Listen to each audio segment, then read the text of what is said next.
Hey, Donna, do you have a final count just so I know when we're kind of close to how many we expect and can get rolling? Oh, we ended up with just over 120 people. And in case if you didn't catch on to my little soap opera, I don't think I have any hair left. That's why I have the camera on. Yeah, issues, glitches, learned some stuff. Just tried to make sure the information got out to everybody about what time the meeting actually is today. Okay. Yeah, I am starting to see people trickle in, so I think it got Okay. through. But no, thanks for the number there. Yeah, yeah, to a lot of them. So if you, I can email you the registration list, but that's a pain in the butt for you to go back and forth and look at, isn't it? Oh yeah, no, just kind of if it's 120 registered, we can kind of start moving about 100, I think, and the stragglers will show up when they do. Yeah, yeah. No, I'm glad that we're able to record it. So when somebody does, because there's going to be at least one or two people that are going to yell at me later, and Right. I will apologize. I learned it'll never happen again. But there's a recording of it. You can still see it. That'd be really good to be able to do. uh Yep. Alrighty, I'll start letting folk in here. I'm muting me. Bye.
We reinforced the edge where people would typically sit on the bed. It's kind of like ramen noodles. Oh, okay. It's compression plastic, so it doesn't lose its shape. It's the important part of Good this. morning, folks. We're still waiting for people to come in, but in the meantime, could people check to make sure that their cameras are turned off and their mics are muted? So, yeah.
People are still joining pretty steadily, so maybe we'll just give it another minute or two here.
Come here. You eat.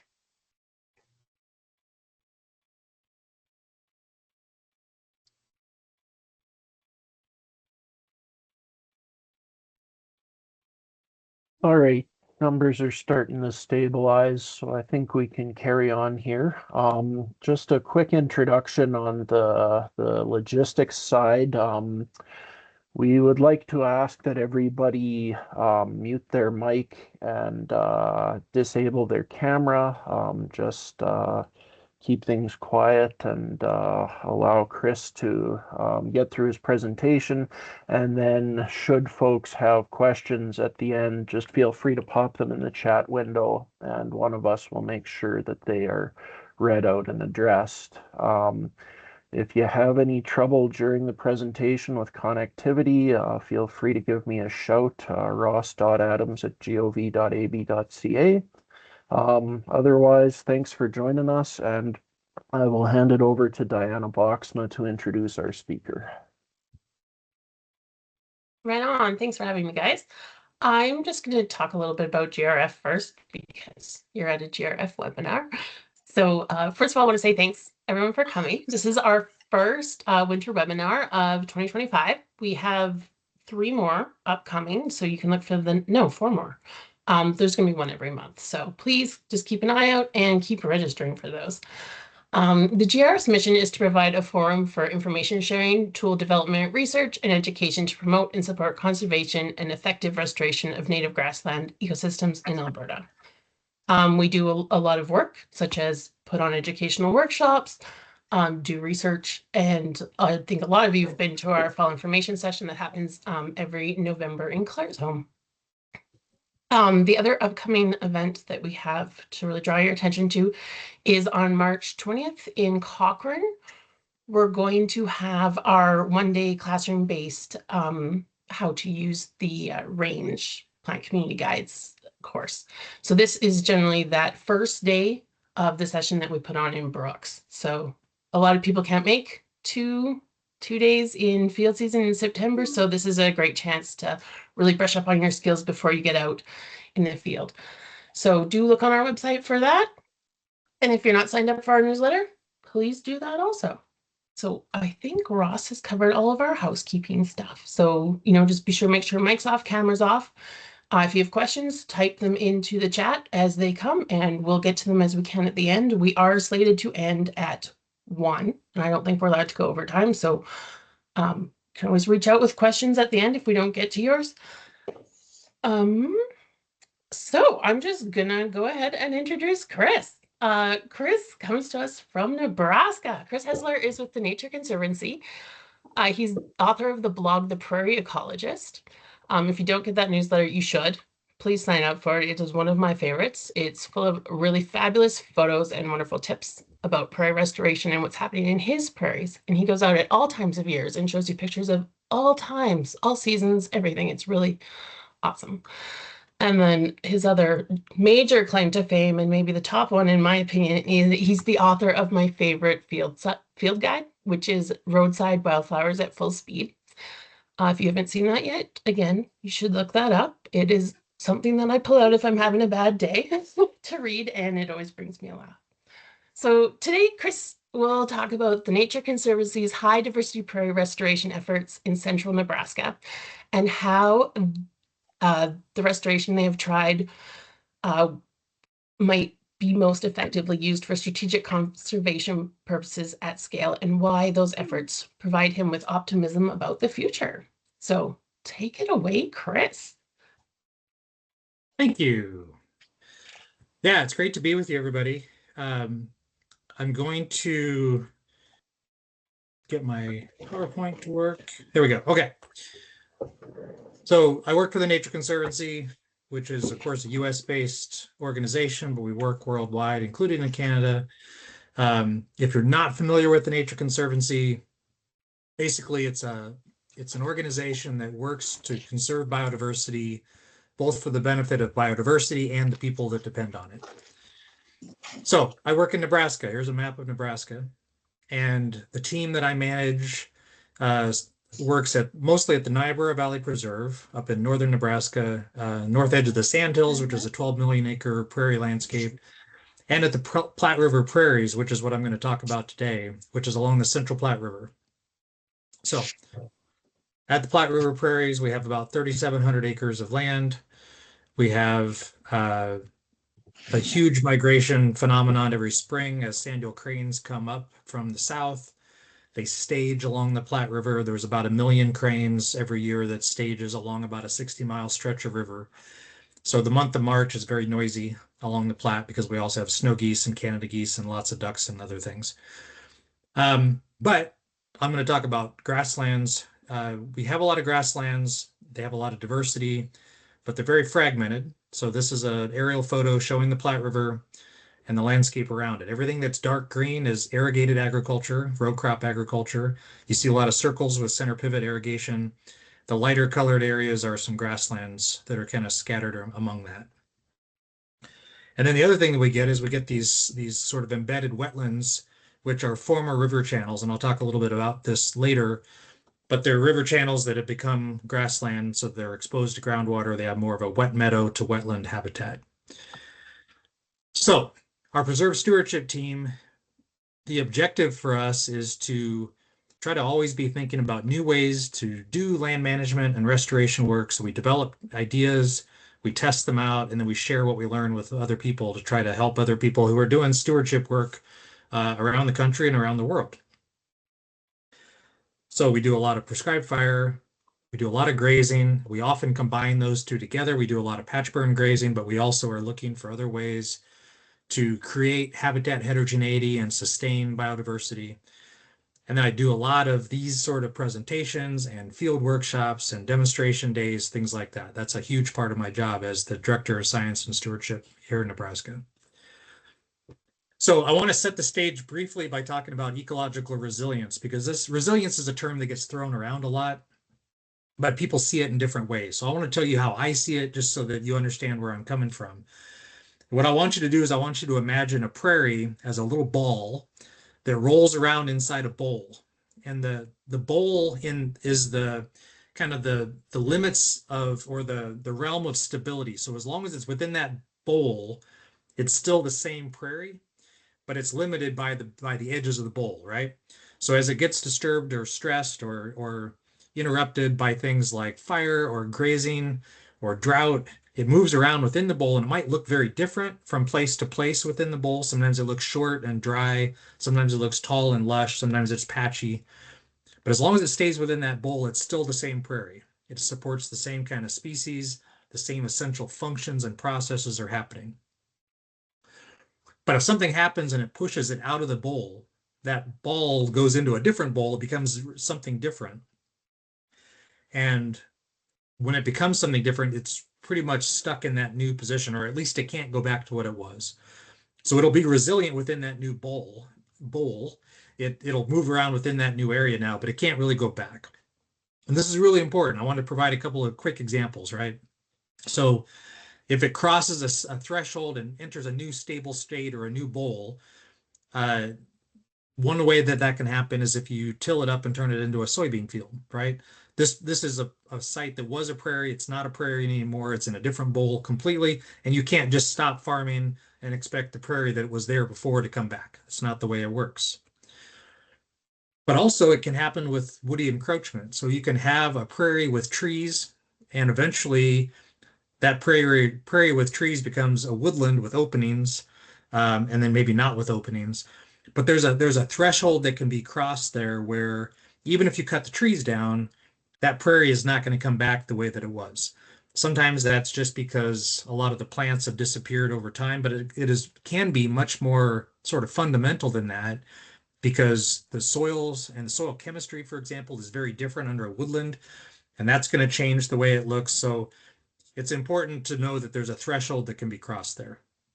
I think where it gets really tricky, but also very important, is that you can have a site like this that looks like a prairie, but is still fundamentally different than what it used to be. And sometimes that happens because it's been broadcast sprayed with herbicide once or more.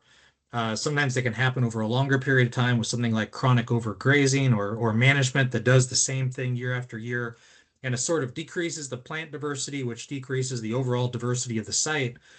And I think you can get to a point where you've crossed a threshold that you can't go back the other direction. And the reason I think that is that I have sites like this that I've been managing for a long time, and we're doing everything we know to be good for biodiversity, but we're not getting that biodiversity to come back.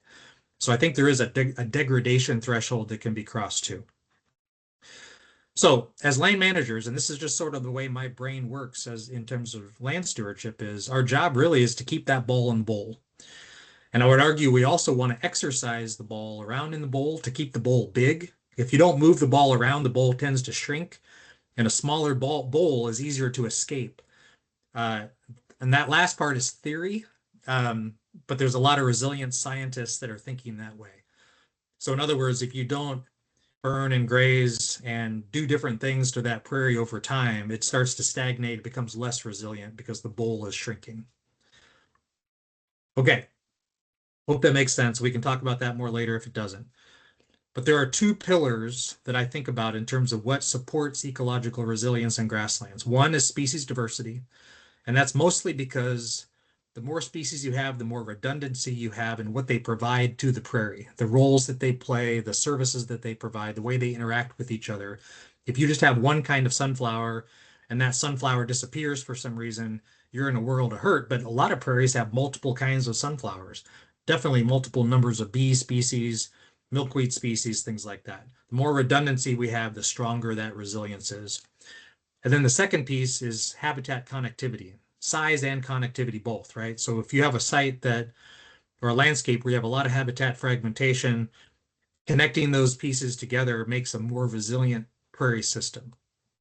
And that is what brings us to prairie restoration, which is what I'm going to talk about. So when I think about restoration as a conservation strategy, I'm not thinking about turning the eastern half of Nebraska back to grassland, right? Most of the eastern half of Nebraska is very fragmented. It's a lot of row crops, but for many reasons, it doesn't make any sense to try to put all that back to prairie. But what we can do, I think, is be very strategic and choose sites where we can do restoration work and we can create a landscape that is a more restored landscape, a more resilient landscape.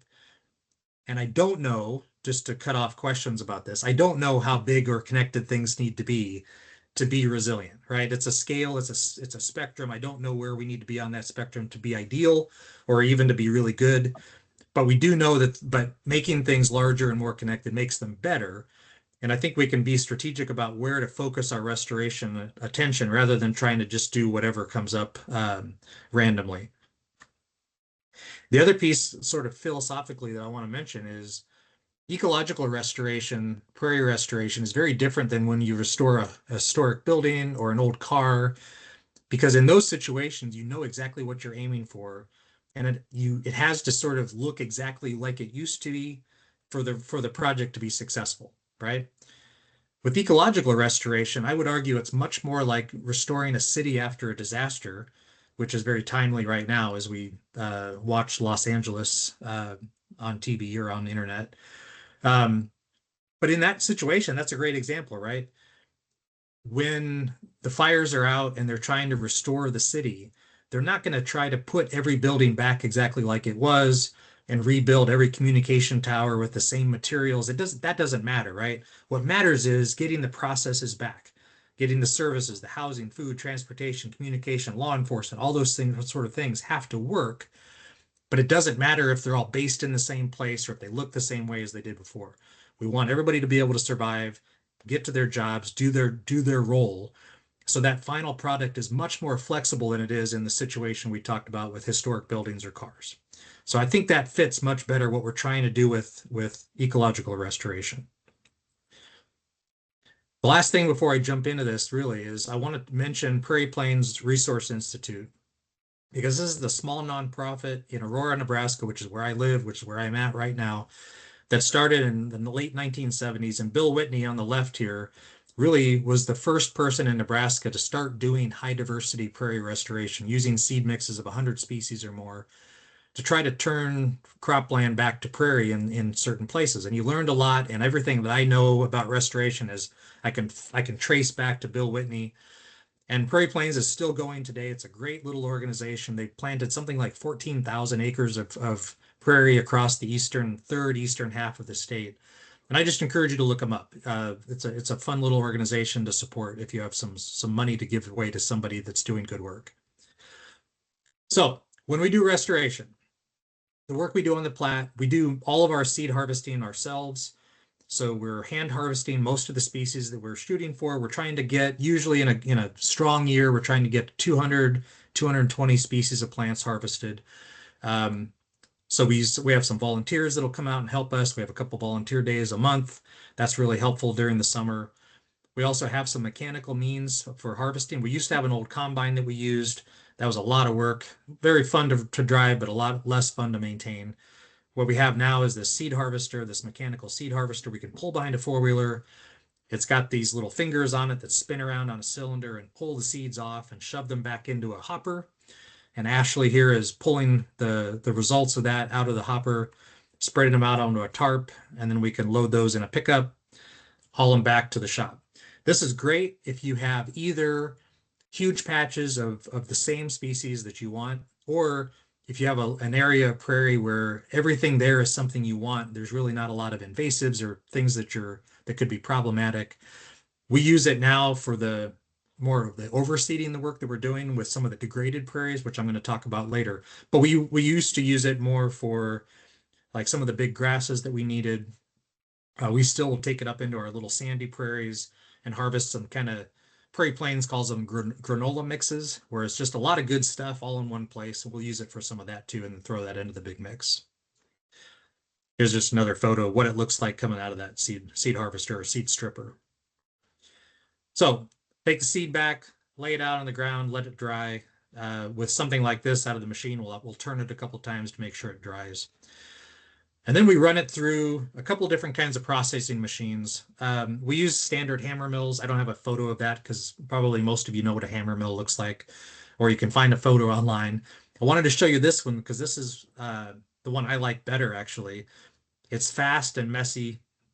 It's part of an old grasshopper riding lawnmower. And basically all it is a heavy steel fan blade that creates suction, pulls seeds into the fan, through the fan blade. It beats them up in the fan blade, bumps them into the hopper in the back. We open the hopper, dump it out on the ground. You can adjust the throttle to be more or less aggressive. There are a few things we have to be careful of. Some of those perennial sunflowers, for example, will crack in half if the throttle's too high.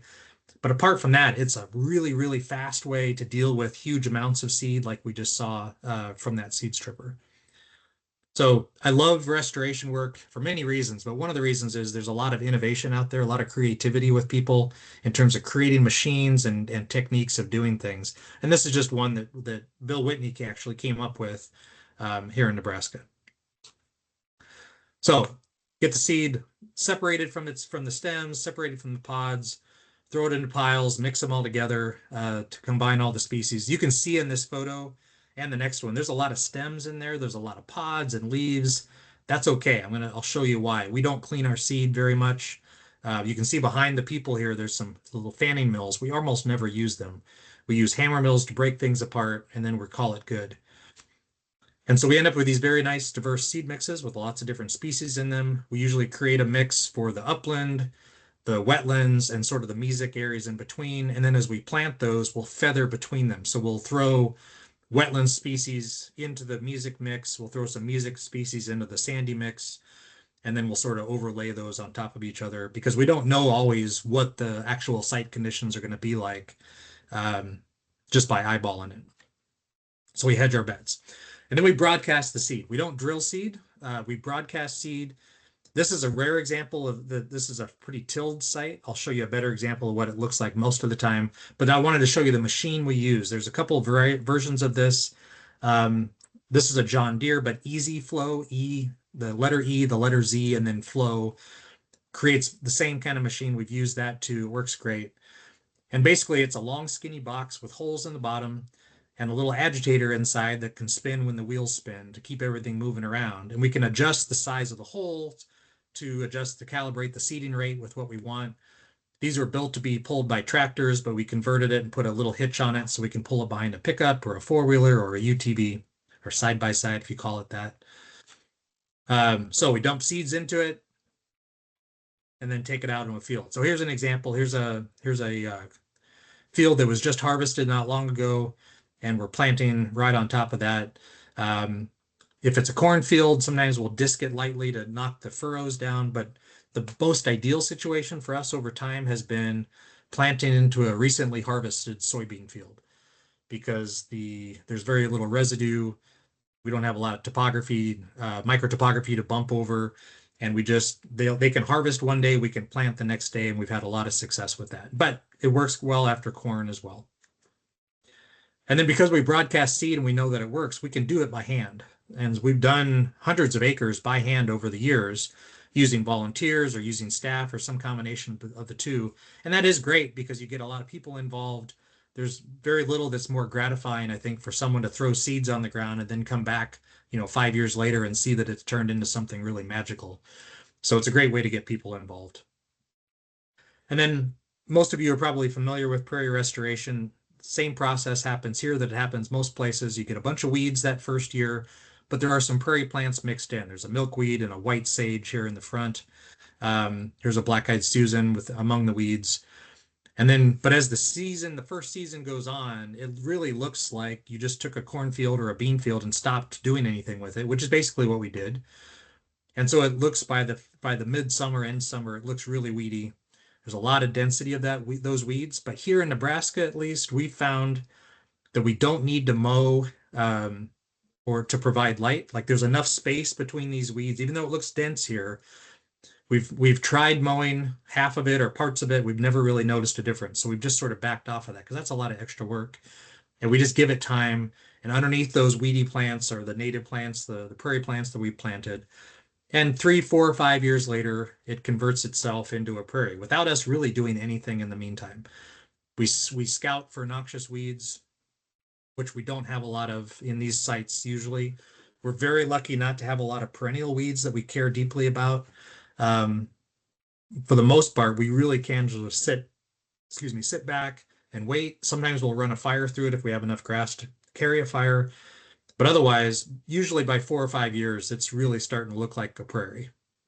And then it goes into the stewardship phase. We start fire and grazing at that point to manage for habitat. And then I mentioned earlier the wetlands. So, if you look at the Platte River, it's a braided prairie river.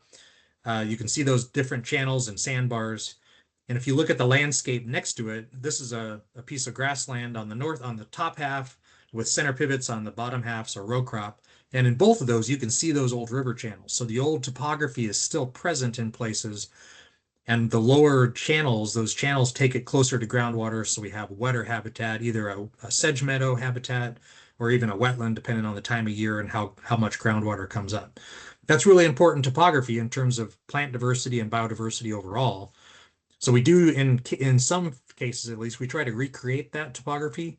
Sometimes we do it in the exact same place, which does work really well. We can look at old photos and get GPS points and try to put the wetland features back where they were before.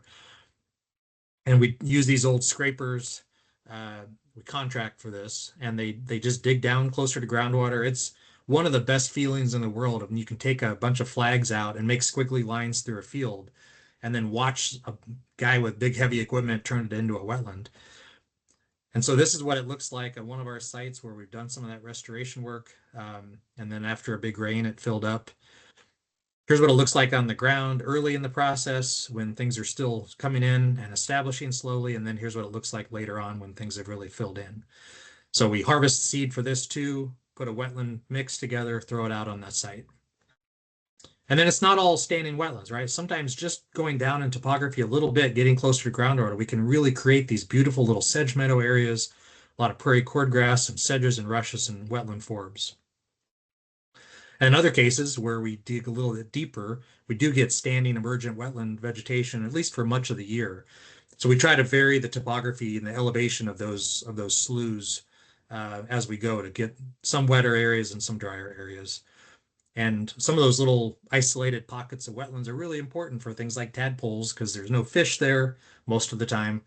But that's another story. We have had fish show up in these, and I don't have a great explanation other than the eggs on duck feet hypothesis, which I don't think anybody has ever proven happens. I don't know how else those fish are getting there. So every once in a while we get fish, but mostly we have great tadpole habitat because it's fish free. They can grow up without having to worry about being eaten by fish. One issue we get that's really interesting is we get cottonwoods and willows that'll establish on those wet prairie or those wet sloughs before the prairie comes in, which there's a lot of places where we want to establish more cottonwoods. This is not one of those places. We're trying here to create open prairie habitats, open wetland habitats.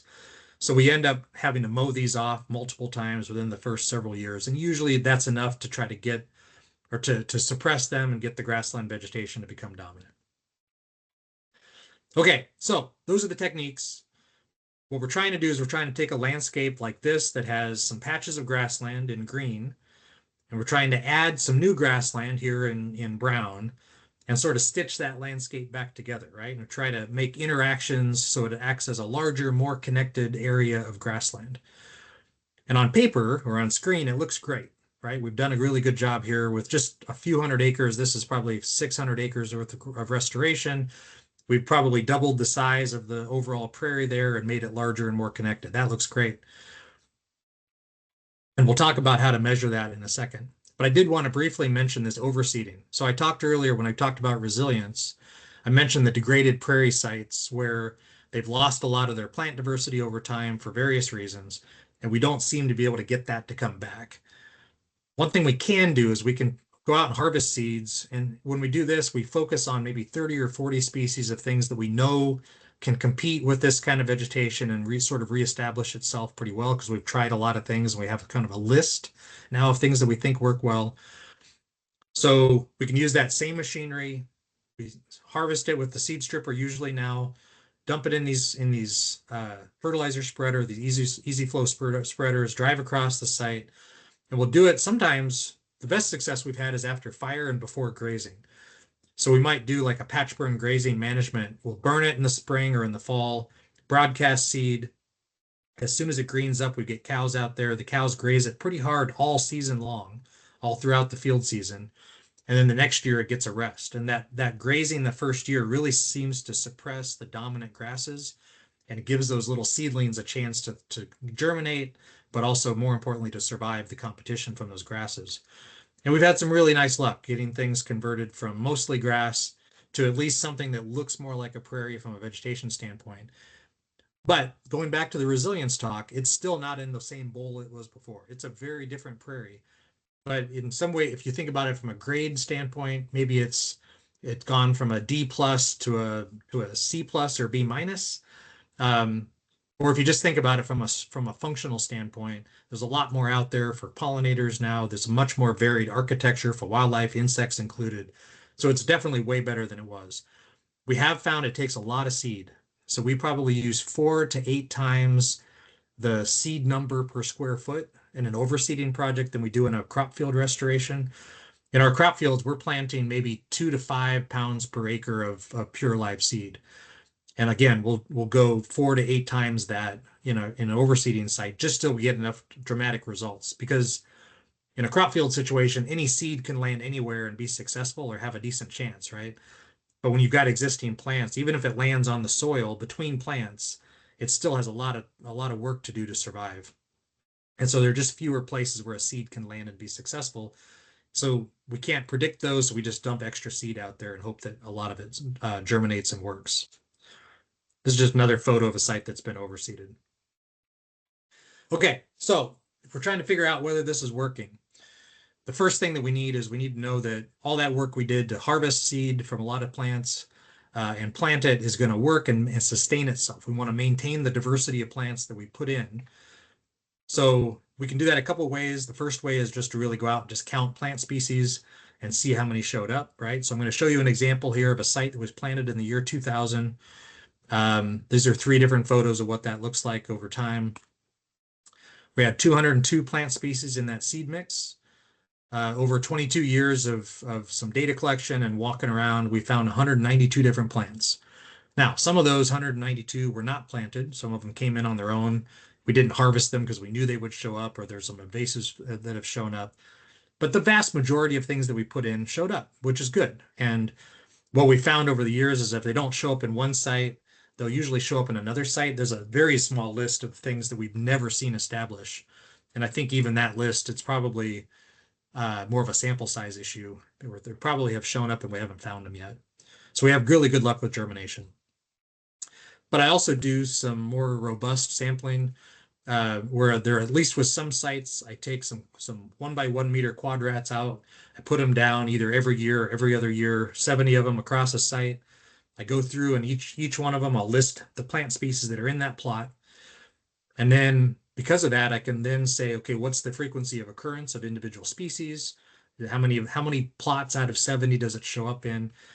And more importantly, I can look at the mean species richness. I can look at the number of species in each of those plots and average that across the site and get a feel for what it looks like and how that's changing over time.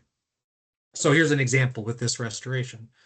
On average today, there are, between 10 and 12, maybe as many 13 or 14 species per square meter, which for this area is pretty good. Even in a remnant prairie, that's pretty good for this part of the world. And that's been pretty steady after the sort of the establishment phase ended, right? So in 2003, it was a 3-year-old planting. We were still gaining species. By 2009 or 10, it kind of reached where it was going to be and has stabilized pretty well since then. And like I said, we can also look at individual species and frequency of occurrence. So the top graph shows 3 major grasses and a sedge. The yellowish one is the sedge. They each have their own trajectory, but we're really not losing anything. Like the blue line in that top graph has diminished over time, but in most of our sites, Canada wild rye, which is what that is, sort of stabilizes at a lower level than where it starts. So some species that are weedier kind of bounce around. Some of them kind of grow and then reach a kind of a stable point. So that's plants. But the real objective here, the reason we're doing this restoration work is to defragment the landscape. And there we're also thinking a lot about animals, right? So we want to make sure that the animals that were in those unplowed prairies, those remnant prairies, are using the new habitat. So we've done this sort of opportunistically, but whenever we get a species expert out that's willing to do some inventory work or some data collection for a different project, we try to set it up so that we can compare restored and unplowed or remnant sites. So we did this with ants, a couple different projects over about a 5-year period. We found 30 different ant species throughout the landscape, and only one of them was only in remnant prairie. All the other ones were both in restored and remnant prairie. And the one that was only in remnant prairie was actually an arboreal species, a tree living species, which doesn't bother me a bit, right?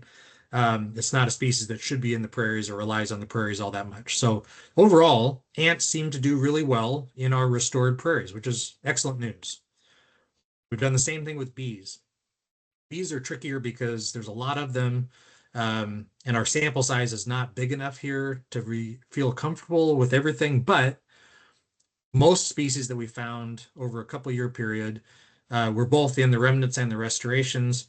And if there were bee species that were only one or the other, there were actually more that were only in the restoration than the remnant. And again, I think this is a sample size issue.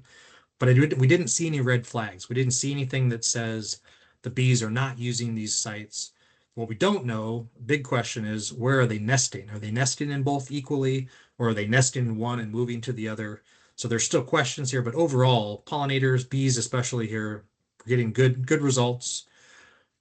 And as a follow-up, one of my Hubbard Fellows, these one-year seasonal people we have, did a project where Emma looked at 5 paired sites. So 5 places where we had a remnant prairie on one side of the fence and a restored prairie on the other. And she said, well, what are the pollinator resources? What are the flower numbers and species richness numbers on one side of the fence versus the other?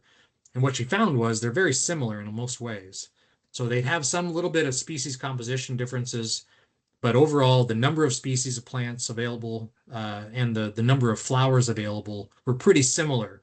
But that's an average across the season. There's a lot of variation week to week. She went out every 2 weeks and was counting.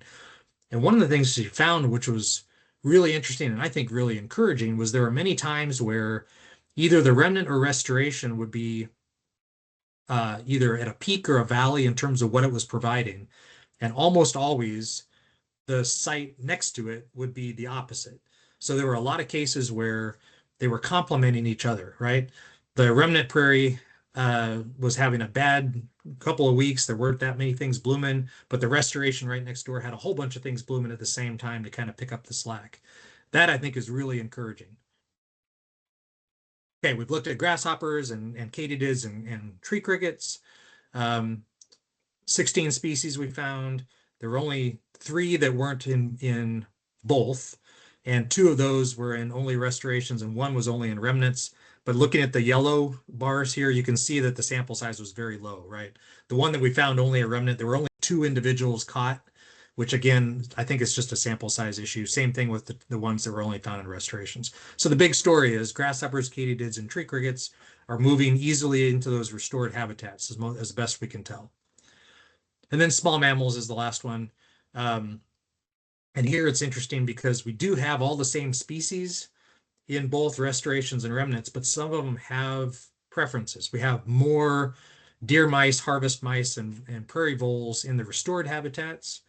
Grasshopper mice are about the same numbers in both. And then the least true and plains pocket mouse were much more common and continue to be actually on the remnant unplowed prairie. This all happened on kind of a hilly sand prairie. So we haven't done the exact same study on all the rest of our sites. But again, good news, I think. And then these are some of the things that I'm thinking about that we'd like to continue to study as we get chances to. It's one thing to see species in a site, but we need to know how they're doing. How are they breeding successfully? Are they actually moving between the sites? Can we track them and see what their activity looks like? Are they moving in and out every day? Are they living in one but not the other? Are they living in both equally? We don't know all those things yet. A lot of genetics information I'd love to know about, and sort of just how populations interact. Looking at my clock. Okay, I'm going to take a couple more minutes here, talk about one last thing, because I think it's important. So here's some more data from the same 70 plots I showed you earlier. In this graph, though, part of the site has been grazed with patchburn grazing, and part of the site is not. The site that hasn't been is just a 9-acre exclosure in the corner. So this is not a replicated study, but something we set up to see whether our fire and grazing work was having a good or bad impact on the plant community.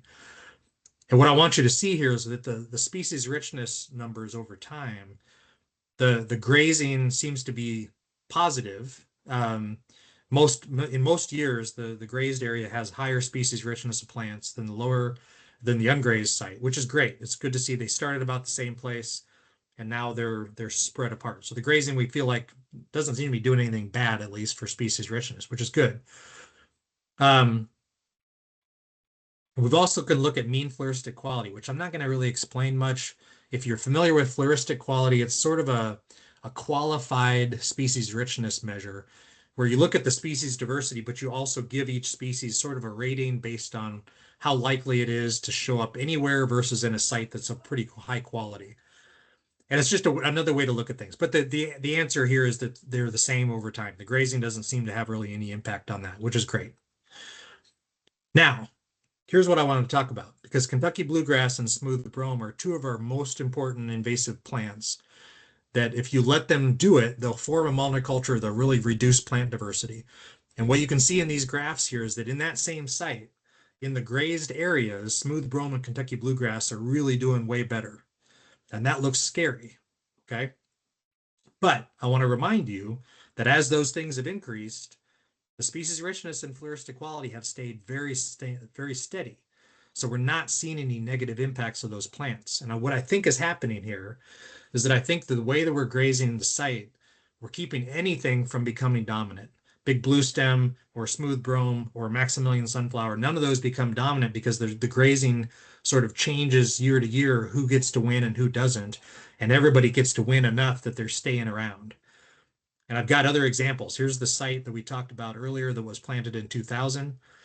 And I apologize for the colors here, but here, blue and orange are both different species of grasses, right? So blue is the Kentucky bluegrass, orange is the smooth brome. It has nothing to do with grazing here.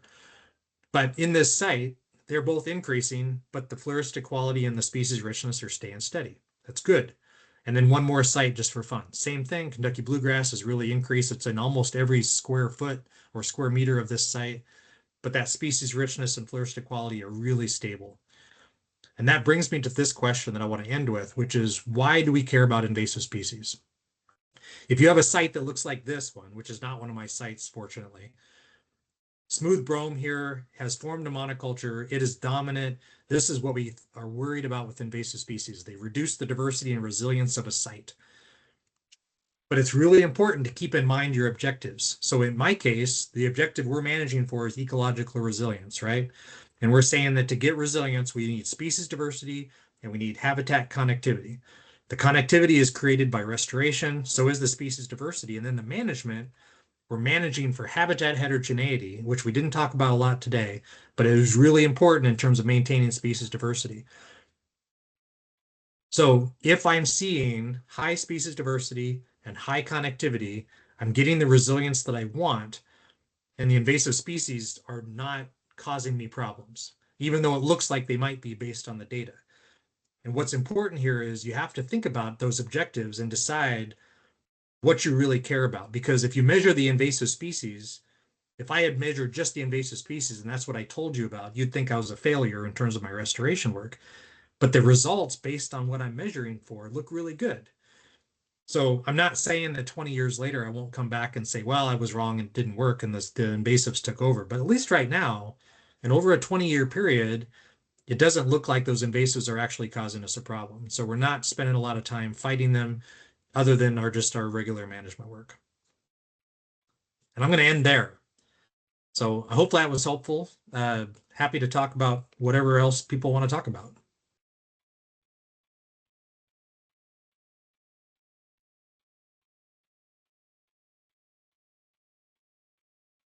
That was fascinating. Thanks, Chris. We're starting to get a couple of questions trickling in here, so I'll just put them to you in the order they're coming in. And for anybody else who has a question, please just pop it in the chat there. The icon is in the top of your Teams window there. And so with that, first question, great presentation. Is there any need for small plots for testing plots in Alberta? I have a field that I am thinking about trying this in. Yeah, that's not a question for me. That's a question for those of you in Alberta.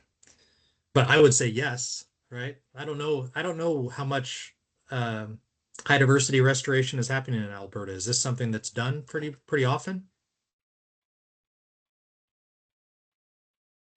I'm probably not the right person to ask for that. I know of a few cases, but I don't know how common or uncommon it is relative to what else is going on.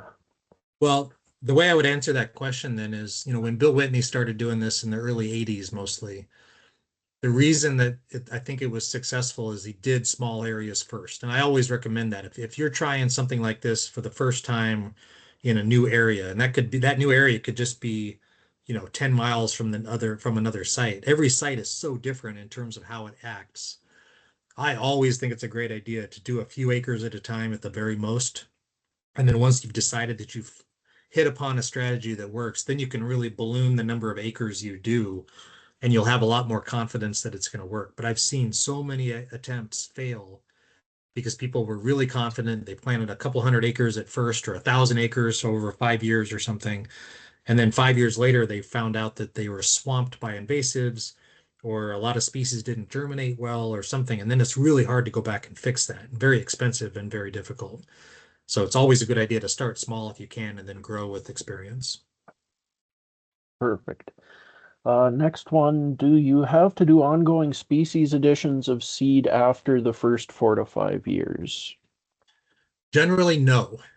We've had really good success, and I showed you that plant data, right? I mean, things seem to really be sticking around.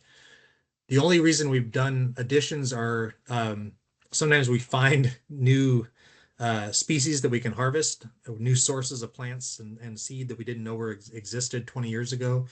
So there are times where we've harvested some things and tossed them out there just because they don't exist in the first place. But no, overall, we've had really good luck with these sites maintaining their diversity over time. And again, I think a lot of that has to do with the management we're doing. Um, it works pretty well if you just burn or hay or something like that. But those sites do tend to become less diverse over time, I think, where the kind of fire and grazing we do that sort of pushes that ball around in the bowl quite a bit. I think it really does keep anything from becoming dominant enough to suppress diversity, and most species really stick around well. All right, next one. Do you think the bees only found in remnants are specialists on plants that wouldn't be in the restored prairies? I mean, that's a really good question. It's definitely possible, but I don't think it's likely because there really aren't that many species. Well, there are hardly any species that are not in the restorations. There are some species that are more abundant in the remnants than the restorations, but a lot of those are either sedges or they're early season, spring ephemeral wildflowers.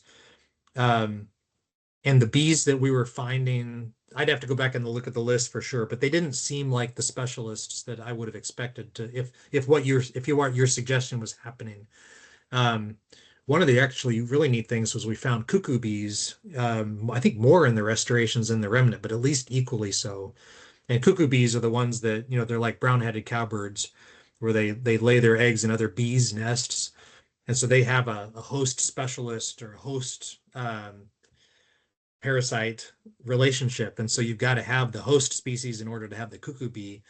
So that gave me a lot of confidence too that we were doing good things. So it's a great question. I don't think that's what's happening, but that's the right way to think about it. All right.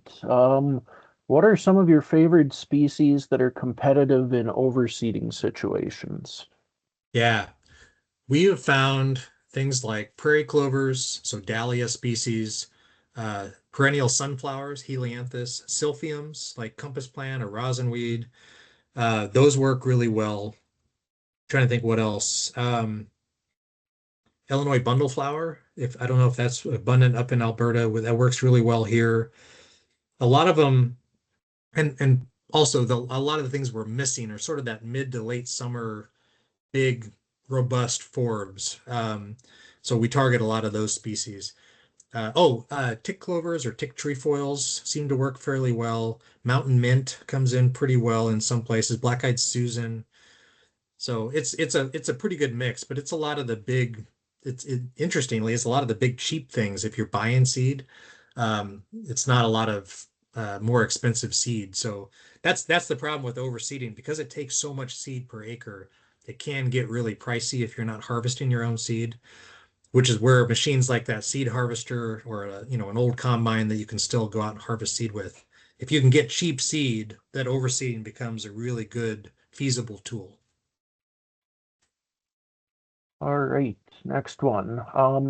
When you were discussing the point of no return for resiliency, do you have any quantifiable proxies that indicate where this threshold lies? I mean, the quick answer is no. Except, well, yes, for things like cultivation, right? You can take a prairie and farm it for a year or two, and you've done pretty irreparable damage. We know that. Some things will come back, many things will not. But when it gets to things like woody encroachment or degradation, it gets really tricky, and I just don't think we know enough yet. Um, we know what the extremes look like, but we don't know what it looks like when you get close to that threshold, which makes it scary, right? We don't, it's hard to know how far you can push something. What I will say though is like, especially in the degradation side, everything that I have seen over my career and people that I've talked to, as long as you're doing something a little different every year, and again, I said this earlier, but as long as everybody gets to win sometimes, whether that's plants or insects or small mammals or whatever, as long as they get a good year every 3 or 4 or 5 years, that seems to be enough to hold everybody in that system. And that, of course, that works better with large areas, right? If you have a 5 acre prairie, you can lose a species doing one fire. If you burn the entire 5 acres, you could lose species of insects or animals, especially. And then if it's an isolated site, they're not coming back. But in a larger area, there seems to be a lot of resilience, a lot of flexibility in terms of who wins every year and how long those species can last between wins. Um, so that's a long-winded a way of saying no. We don't know what that threshold looks like very well yet. That's a huge area of need in terms of research. All right. How often do you harvest seed from donor areas? Yes. So when we were in the heyday of restoration and really, really doing the most, that was in the sort of the early 2000s, let's say 1999 through about 2005. So really only about 6 years, but we were careful at that point even to not go back to the same population too many times in a row. We didn't have a set rule, but we came up with things like if we were in a patch of prairie clover, for example, we might only harvest half of the patch. And then uh, we sort of had a self-regulating system in terms of that patch every year because because we manage the site differently every year, we rarely had a flush of prairie clover in the same place every year. So we automatically were harvesting from different parts of that site or from different sites. And that sort of took care of that problem. But otherwise, you do have to be careful, right? You don't want to harvest. If we would harvest all the prairie clover in that same site for a bunch of years in a row, we would lose that patch or lose a lot of it. Um, so that's part of the answer. The other thing I'll just bring up because on that topic that's similar is we found, and other people have talked way more about this than I know, but harvesting at different times of the blooming or seed season. In other words, the flowers that flower first, that bloom first, are going to produce seed first, right? And the ones that flower later are going to produce seed later. And if you only harvest from a patch one time, you're going to miss some of those ends of that spectrum. And so it can be really good to go out at the beginning of when the seeds start to ripen and you harvest a few things that are ripe, even though a lot of it's not. And then you wait a week or two and you come back and you harvest things that are sort of on the tail end and you make sure you get as much of that seasonal variation as you can with each of those species. So when we're hand harvesting, we would do that as much as we could. We'd visit different sites and sort of throughout the time period where the seed was ready. All right. What kind of grazing regimes did you implement for these projects to maintain species diversity? Yeah, that's a whole presentation. So patch burn grazing, I don't know if you're familiar with patch burn grazing, but that's one of the things we've had a lot of success with that we really like, but we do a lot of modifications of that idea. And the basic pattern of stewardship that you see on our sites is that there'll be years where the site is grazed pretty hard for most of the growing season. And if you walked out there, you would look at it, and if you didn't have any context, you would think we were really terrible managers because it all looks short. Um, and there's a lot of it looks very disturbed. It looks pretty ugly in some ways. It depends on your aesthetic. But then that site that was grazed will get a couple of years of light grazing or maybe usually no grazing. to recover. And that period of recovery between the time where it gets grazed hard and the time a few years later where the big blue stem and perennial sunflowers and everything are 6 feet tall, that intermediate time is the most interesting and I think the most important ecologically, because that year of grazing really suppresses the dominance of all those dominant grasses, whether they're native or non-native. And that recovery period is when we have like a wildflower party, right? You get all kinds of black-eyed Susans and hoary vervain and evening primroses and lots of other things that get these big flushes of abundance. And then as the big grasses regain their strength, they sort of push those back out of the way again. So you kind of go through these waves of dominance from grasses to weedier forbs to grasses again. And that's the general approach that we take. And so we do that in different ways, but patch burn grazing is one example of how we do that. All right, just time for a couple more here. After broadcast seeding, do you have trouble with predation of seeds, i.e. birds, or do you harrow in seeds to cover with a small amount of soil? Oh boy, I wish I knew how to answer that first question because we don't know much about it. There's been some really interesting research that shows much higher levels of seed predation than a lot of people might expect. But to your last point there, we have not seen any differences at our site. We haven't seen any differences if we harrow or don't. We've tried it both ways.